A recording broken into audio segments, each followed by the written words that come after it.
श्री राधे। आज आज का वीडियो जैसा कि हमने आपको कल ही बता दिया था कि मकर संक्रांति के लिए है और मकर संक्रांति सबसे शुभ दिन माना जाता है हमारे हिंदू पौराणिक ग्रंथों और पौराणिक कथाओं के अनुसार भी। तो सबसे पहले हम समझते हैं कि मकर संक्रांति क्या है, इसमें सूर्य का क्या रोल है और हमारे जीवन में मकर संक्रांति का क्या प्रभाव है, और हम इसको लग्न और राशि वाइज भी समझा देंगे कि कैसे कैसे मकर संक्रांति 2023 की आपको कितना प्रभावित करने वाली है। सबसे पहले समझते हैं मकर संक्रांति। तो जैसे कि आपको ही पता है कि ज्योग्राफी में, भूगोल में एक पता है कि साउथ पोल और नॉर्थ पोल की कहानी है। तो ऐसे ही सूर्य का दक्षिणायन और उत्तरायण का सिद्धांत है। तो जब ठंड की ऋतु होती है और ये दिसंबर के बाद, जब जनवरी में 14 जनवरी के बाद की कहानी शुरू होती है, तो उसमें सूर्य उत्तरायण होना शुरू होते हैं। उत्तरायण का मतलब क्या है कि अब साउथ पोल से नॉर्थ पोल की ओर बढ़ना शुरू करते हैं। तो जैसे जैसे वो नॉर्थ पोल में आएंगे, मतलब उत्तरायण होना शुरू करेंगे, तो वैसे वैसे क्या होगी, उनकी गर्मी हमको प्रभावित करेगी। और 14 जनवरी मतलब आज की रात में ही सूर्य उत्तरायण होना शुरू करेंगे। तो जैसे जैसे हमारे करीब आएंगे तो उनकी उष्मा का हम अनुभव करेंगे। तो देखिए अभी प्रभावित होना हमें दिखना शुरू हो गया है। धीरे धीरे तापमान, टेम्परेचर हल्का हल्का, बहुत माइन्यूट ही सही, वृद्धि होना शुरू हो गया है। तो मकर संक्रांति उस शीत ऋतु से भी हमको धीरे धीरे आराम देना प्रारंभ करती है। सूर्य के बारे में बात करते हैं। सूर्य आत्मा है। सूर्य पूरी तरह से हमारे जन्म का कारक है। और चाहे गुरु हो, चाहे कोई भी व्यक्ति हो, हम एक बार कह सकते हैं कि वो अपनी चीज़ों को इक्वली डिस्ट्रीब्यूट नहीं कर रहा है, इक्वली बंटवारा नहीं कर रहा है। एक बार हम कह सकते हैं, एक प्रश्न मार्क, क्वेश्चन मार्क लगा सकते हैं किसी भी व्यक्ति पे। लेकिन कभी हम सूर्य के बारे में बात करें तो क्या सूर्य की गर्मी या सूर्य की जो ऊर्जा या जो उष्मा है, क्या वो गरीब अमीर या किसी देश विशेष या कहीं भी अलग आओ करके नहीं देती है? वो एक समान रूप से, चाहे वो समुद्र हो, चाहे थल हो, चाहे जो भी, उसका उस उष्मा का बिखराव नहीं है। मतलब जो भी देता है वो एकदम एक समान देता है। और सूर्य को क्या कहा गया है? सूर्य को एकमात्र प्रत्यक्ष देवता के रूप में जाना जाता है इस कलयुग में, कि वो प्रत्यक्ष हैं, प्रमाणित हैं, स्वतः हम लोग देखते हैं, और ग्रहों के राजा तो है ही हैं। तो बिना सूर्य के इस हमारे सृष्टि का किसी भी तरह से जन्म संभव नहीं है। कि कैसे ये सृष्टि चलेगी, ये संभव नहीं है बिना सूर्य के ऊर्जा के, बिना सूर्य के प्रकाश के। तो सूर्य हमेशा से हमारे सृष्टि का कारक रहा है, ऊर्जा का स्रोत रहा है, और वही कार्य हमारे पिता का रहता है हमारे जीवन में। तो सूर्य इसीलिए पिता का कार्य करता है।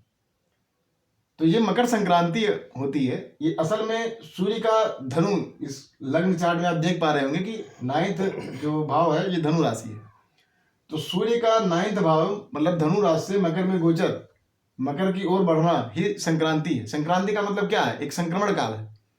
संक्रमण काल मतलब जब आप एक स्थिति से दूसरी स्थिति में जा रहे होते हैं, तो जो स्टार्टिंग पॉइंट होता है जहां से हम जाने को तैयार रहते हैं, मतलब उस सीमा को जो हम बाउंड्री को क्रॉस कर देते हैं, वही संक्रांति है, वही संक्रमण है। तो ये एक तरह से सूर्य का संक्रमण काल है कि धनु से मकर की ओर प्रस्थान है सूर्य का यहां से मकर की ओर प्रस्थान है।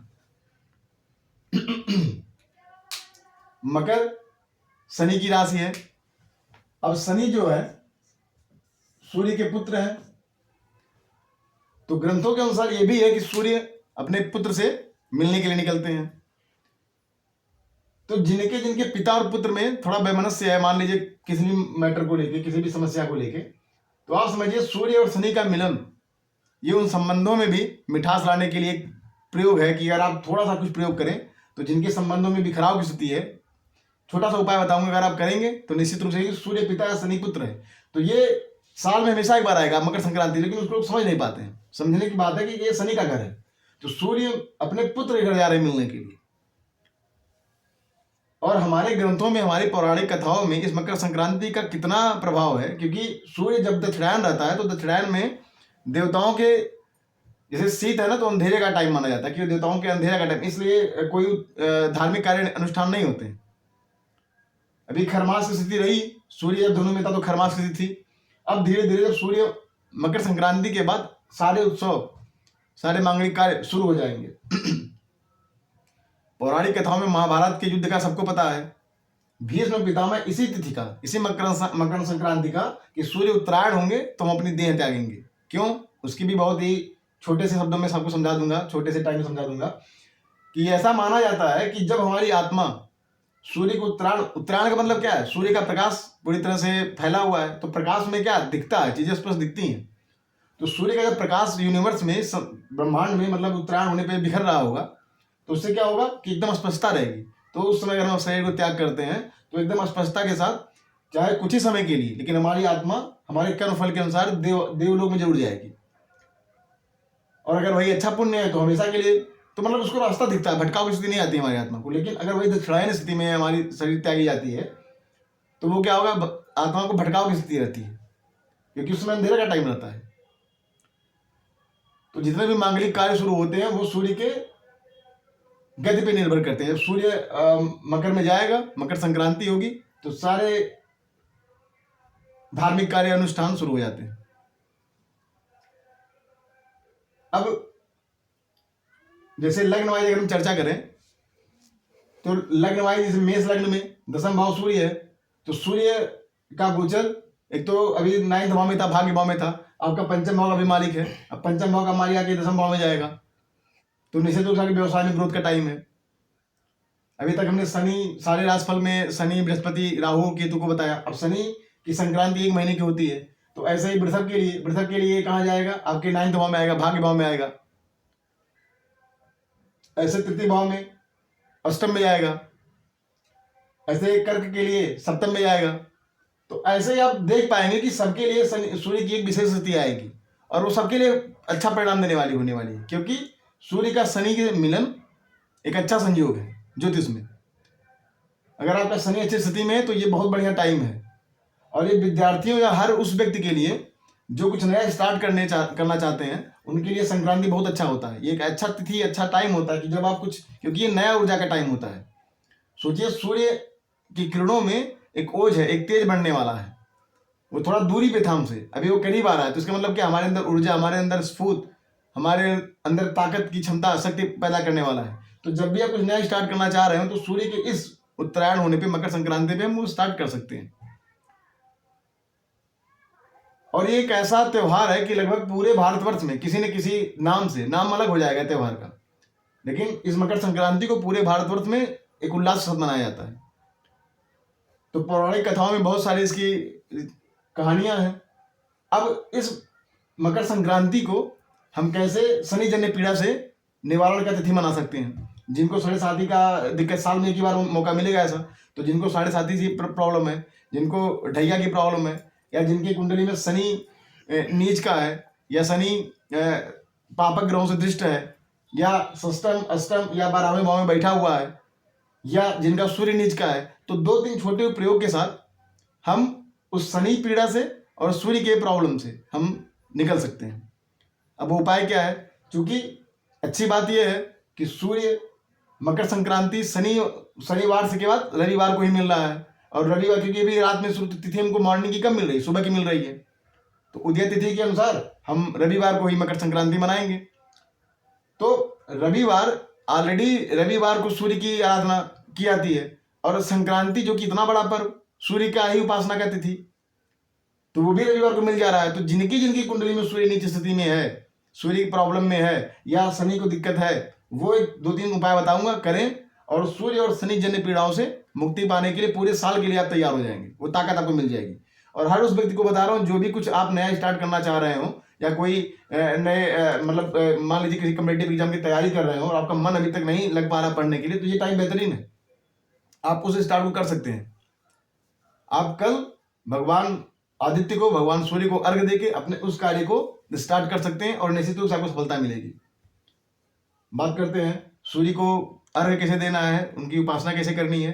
ये उपाय में आपके है। अब मैं उपाय बताना आपको शुरू कर चुका हूँ। और ये अब सारे राशिवार इसलिए मैं चर्चा नहीं कर रहा हूँ क्योंकि ये समझ लीजिए सबके लिए बेहतरीन टाइम है। ऐसा नहीं कि यूनिवर्स में मेष के लिए अच्छा है तो वृषभ के लिए गड़बड़ करेगा या तुला के लिए खराब करेगा। सबके लिए समान है, क्योंकि ये एक धार्मिक अनुष्ठान के लिए बढ़ने वाला सूर्य का है। सूर्य के किरणों में तेज आएगा, सबको संभाव स्थिति में देखेगा। पिता है वो, सबको संभाव स्थिति में देखेगा।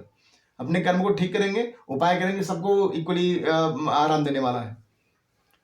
तो बात करते हैं उपाय की। पहले बात तो सुबह प्रातः काल में सूर्य को अर्घ देने से आपका पूजा स्टार्ट होता है। अर्घ और लास्ट में दान तक का आपका ये चलेगा। अर्घ कैसे देना है? अर्घ में आप तांबे का पात्र यूज करेंगे। तांबा जो कि सूर्य का कारक है, कारक तो उसमें सूर्य का रहता है। उसमें जल, रोली रेड कलर की जो आती है वो, लाल पुष्प और थोड़ा सा उसमें गुड़ डाल के आप सूर्य को अर्घ दीजिए। सूर्य को अर्घ देते समय आप ओम घृण सूर्याय नमः का जप कर सकते हैं। और ये मंत्र बुदबुदाना नहीं है, मन में जप करना है। मानसिक जप होना चाहिए अर्घ देते समय, ये बहुत ध्यान रखने की जरूरत है। और एक सावधानी, अर्घ देते समय कमर के नीचे के भाग में जब हम अर्घ देते हैं तो कहीं ऐसे ऊंचे स्थान पे या गमले में या हाइट से गिराएं कि वो उसका बूंद, उसका छींटा जो पड़ता है जल का, वो हमारे पैरों पे या हमारे कमर के नीचे वाले पार्ट पे, कमर के नीचे से स्थिति में ना पड़े। तो ये हमें बहुत विशेष ध्यान ये लोग समझ नहीं पाते हैं, ये गलती करते हैं। अर्घ देते समय आपको बहुत विशेष ध्यान देने की जरूरत है। जब भी हम भगवान सूर्य को या किसी भी देवता को या किसी को भी हम अर्घ दे रहे हों तो उस समय बहुत विशेष ध्यान देने की जरूरत है कि कमर के नीचे के पार्ट में वो पॉइंट, वो जल ना गिरे। तो ये हो गया भगवान सूर्य को जल देने का। जिनके कुंडली में सूर्य नीच स्थिति में है वो कहीं से भी आदित्य हृदय स्तोत्र की किताब ले लें या वो गूगल या कहीं से भी डाउनलोड कर लें। आपको आदित्य हृदय स्तोत्र का पाठ करना चाहिए, सबको करना चाहिए। सूर्य ऊर्जा का स्रोत है, लेकिन जिनकी कुंडली में सूर्य खराब स्थिति में उनको जरूर आदित्य हृदय का पाठ करना चाहिए।